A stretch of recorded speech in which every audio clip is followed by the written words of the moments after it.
정직, 공동체를 살리는 힘이라는 제목으로 오늘 말씀을 전하겠습니다. 우리가 2025년 청소년부는 이전보다 더 자주 모이고 서로를 알아가며 함께 기도하고 있습니다. 매일 기도 모임을 평일에 이어가고 있는 팀이 있고 또 매주 말씀 큐티가 올라옵니다. 그리고 조금씩 하나님 안에서 변화와 성장하는 공동체로서 우리는 나아가고 있습니다. 이런 작은 실천들이 모아 우리가 알게 모르게 점점 성장하고 있다는 것, 그리고 나도 모르게 변화되어가고 있으며 하나님의 성품을 닮아가는 변화의 열매를 우리는 맺고 있습니다. 하지만 여러분, 우리 마음 가운데 정말 하나님 앞에서 변화되고 있는가를 판단할 수 있는 중요한 기준이 하나 있습니다. 바로 그것이, 오랜만에 해볼게요, 점으로 시작해서 지로 끝날 때 뭐죠?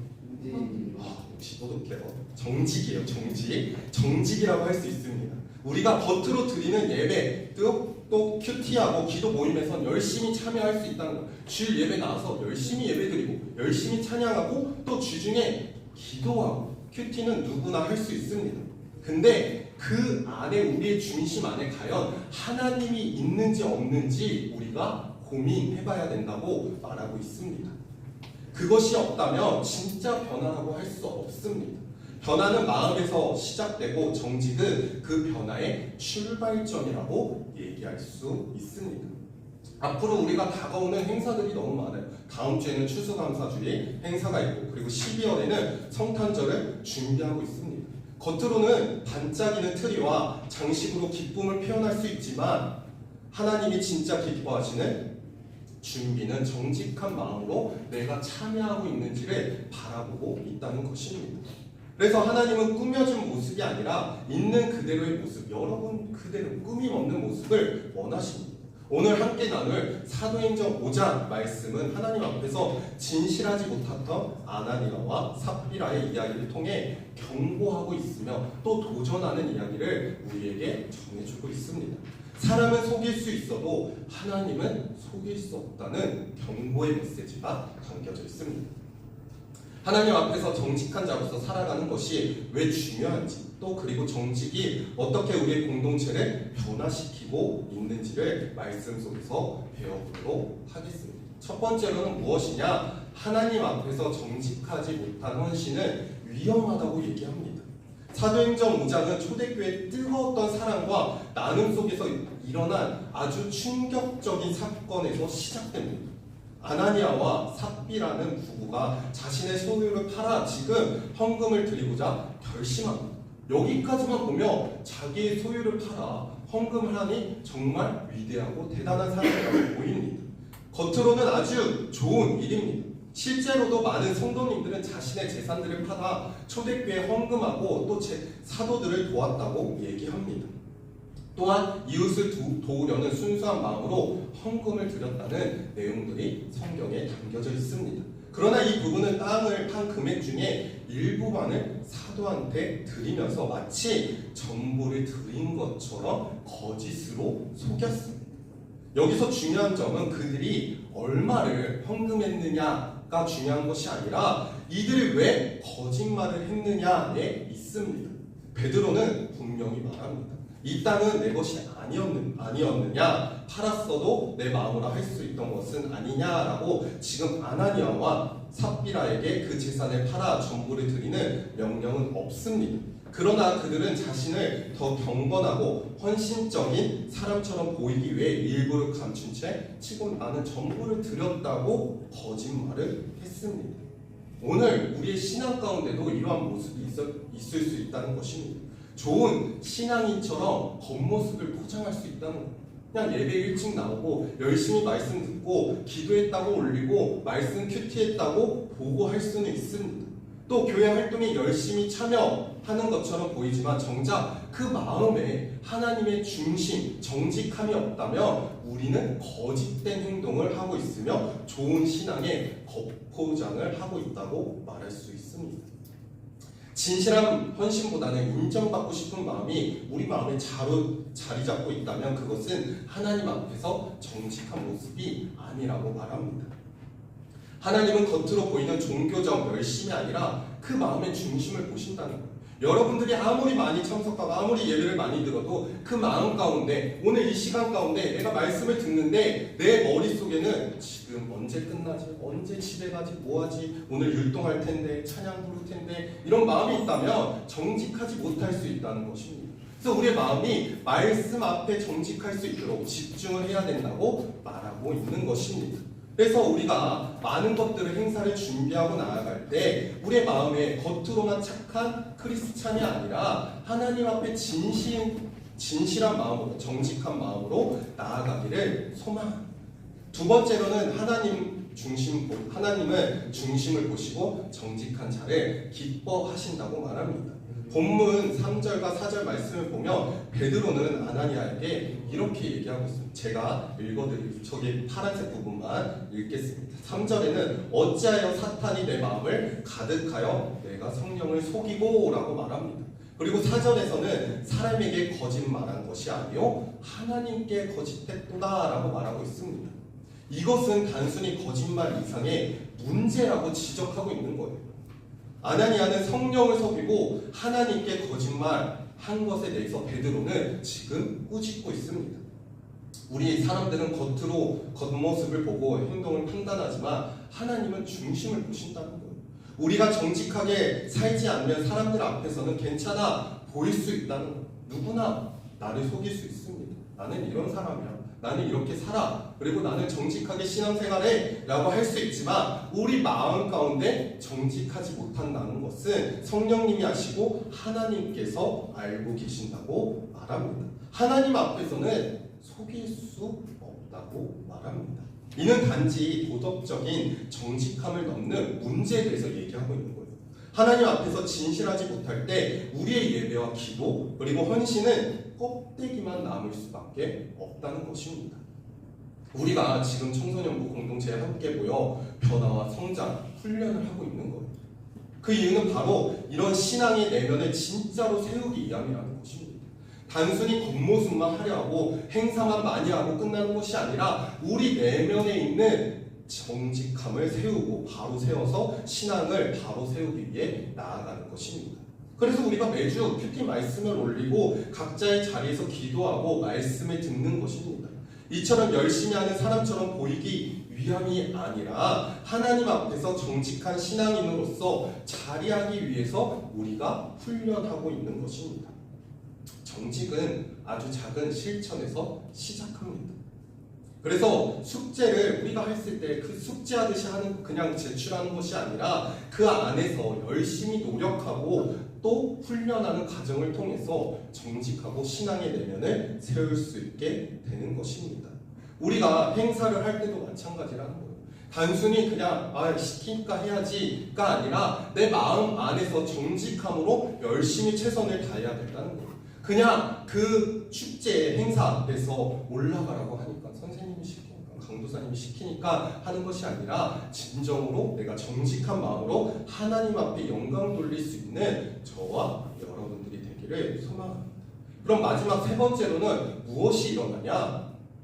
정직은 공동체를 살리고 진짜의 변화를 이끈다고 말합니다.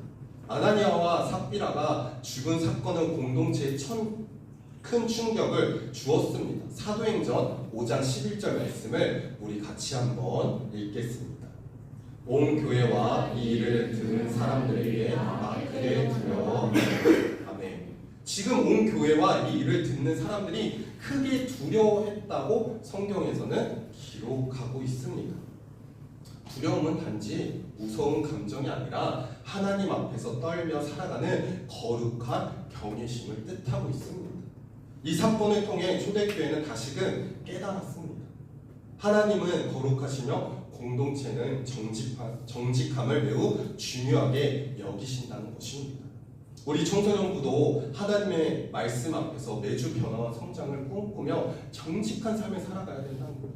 단순히 내가 한 번쯤은 속일 수 있지 라는 것은 없습니다. 하나님은 그의 마음을 다 아시고 거짓된 행동을 아신다고 말합니다. 아나니아와 삽비라는 심판을 받았습니다.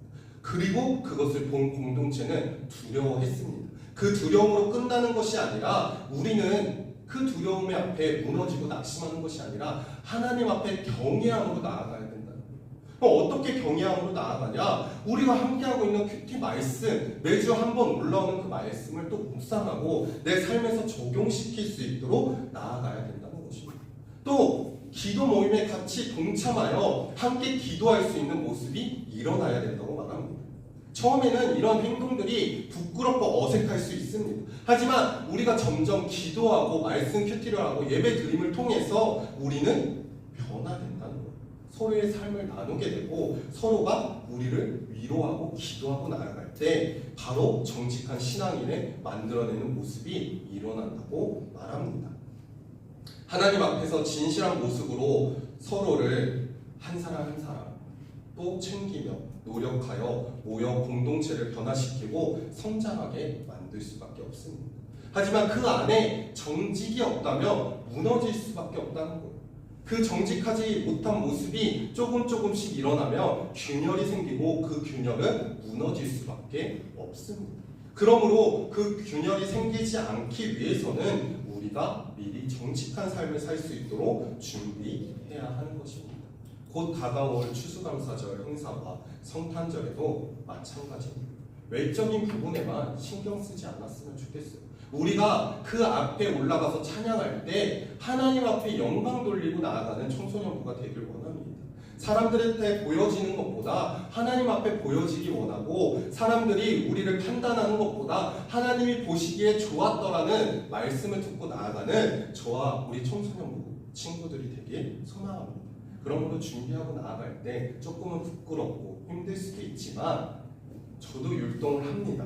사실 움츠입니다. 강도사님도 상체는 움직여도 하체가 잘 안 움직여요. 그래서 어렵지만 그 앞에 율동할 때 저도 같이 율동하고 여러분들도 같이 함께하고 나아갈 때 분명한 것은 이 행사를 통해서 단지 이벤트로 끝나는 것이 아니라 하나님을 진심으로 경배하고 예수님 앞에 영광 돌리는 시간이 되길 소망합니다. 그래서 우리가 정직함으로 나아갈 때 하나님께서는 진정으로 우리를 사용하십니다. 반대로 거짓은 공동체를 무너뜨린다고 말합니다. 정직은 공동체를 살린다고 말합니다. 하나님의 변화는 우리의 정직에서 자신을 드러내고 서로에 있는 모습을 그대로 받아들여야 된다. 이러한 모습이 우리 가운데 일어나기 소망합니다.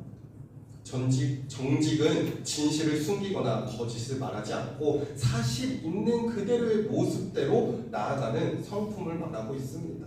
정직한 사람은 욕이 있어도 자신의 이익을 위한 거짓을 선택하지 않는다는 거예요. 어떠한 순간에서도 정직함을 택한다는 거예요. 실수하거나 잘못했을 때 변명하거나 감추지 않고 책임 있게 나아간다고 말합니다. 말과 행동 속에서 겉모습이 다르지 않는 것이 정직함의 핵심이라고 말할 수 있습니다. 하나님은 또 정직한 분이시죠. 우리가 누구를 롤모델로 삼을 수 있냐? 바로 하나님을 삼을 수 있다는 거예요. 그럼 어떻게 하나님을 롤모델로 삼느냐? 신명기 32장 4절 말씀을 보면 알 수 있습니다. 우리 다 같이 한번 읽겠습니다. 그는 반석이시니 그가 하신 일에 완전하시고 그의 모든 일이 정의롭고 진실하고 거짓이 없으신 하나님이시니 공의로우시고 바르시구나. 아멘. 그의 모든 길은 정의롭고 라고 말합니다. 그리고 진실하고 거짓이 없으시고 하나님이시니 공의로우시고 바르시도다 라고 성경에서는 이미 알려주고 있습니다. 하나님은 거짓을 미워하시고 정직한 자를 기뻐하신다고 말합니다. 그러므로 우리는 정직한 하나님의 모습을 따라 정의롭고 그 신실하신 하나님의 모습을 따라가야 되는 것입니다. 그리고 시편 15편 1절에서 2절 말씀을 보면 이렇게 얘기합니다. 여호와여 주의 장막에 머무는 자는 누구 오며 주의 성산에 사는 자는 누구오니까 정직하게 행하며 공의를 실천하며 그의 마음을 진실을 말하며 라고 말합니다. 지금 다시 말해서 정직한 사람이야말로 하나님과 함께할 수 있는 자격이 있다는 것을 설명해 주고 있습니다. 정직하지 못하면 하나님과 동행할 수 없는 자라고 말합니다. 오늘 아나니아의 모습을 보면 거짓된 모습을 통해서 그들은 하나님 앞에 심판을 받습니다. 그것을 봤을 때 정직하지 못하면 우리는 하나님과 함께 할 수 없음을 알 수 있습니다. 정직함은 겉모습이 아니라 하나님의 진리로부터 나오는 자라나는 성품의 모습입니다. 이 성품의 모습을 따라 살아가는 우리 모두가 되기를 소망합니다.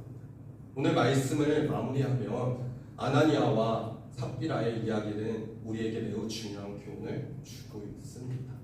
우리는 겉으로는 교회를 사랑하고 헌신하는 것처럼 보일 수 있지만 하나님은 우리의 중심을 보신다는 것입니다. 이것을 우리는 잊지 말아야 합니다.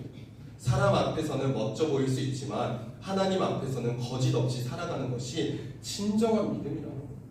그것이 오늘 성경 말씀의 핵심입니다. 오늘 우리가 이 말씀을 통해서 과연 나는 우리 2025년 변화와 성장을 하고 있는지 고민해봤으면 좋겠습니다. 계속 달려오고 열심히 행사에 참여하고 또 여러 가지 모임을 통해서 과연 나는 어떤 것을 이루었는지, 과연 나는 하나님 앞에서 정직한 삶을 살아가고 있는지, 또 기도하며 나아가는 친구들은 과연 하나님 앞에 정직하게 기도하고 있는지, 또 매주 올라오는 큐티 말씀을 통해서 나는 과연 제대로 묵상하고 그 말씀대로 살아가고 있는지를 고민해봤으면 좋겠습니다. 그러므로 이번 한 주도 거짓 없는 마음으로 진실한 태도로 하나님 앞에 정직한 삶을 연습해보는 여러분들이 되길 소망합니다. 친구들의 관계 속에서도, 학교 생활 속에서도, 또 교회 공동체 안에서 작은 실천, 정직한 모습으로 나아갈 때, 정직을 선택하고 나아갈 때 하나님께서 기뻐하신다고 말합니다. 정직은 단순한 착한 성격이 아닙니다. 하나님을 경외하는 사람의 중요한 특징이고 성품이라고 말하고 있습니다. 우리가 하나님의 성품을 닮아갈 때 우리 청소년부는 더욱더 신뢰받는 공동체로서 변화될 것입니다. 그리고 그 변화는 분명히 우리 주변에서도 일어난다는 거예요. 그냥 단순히 나 혼자 변화되는 것이 아니라 우리 모두가 변화되고 우리 공동체가 살아나는 힘이 생겨난다는 것입니다. 그것을 깨닫고 나아갈 때 하나님 앞에서 정직한 삶을 살아가는 믿음의 청소년부가 되기를 축복합니다.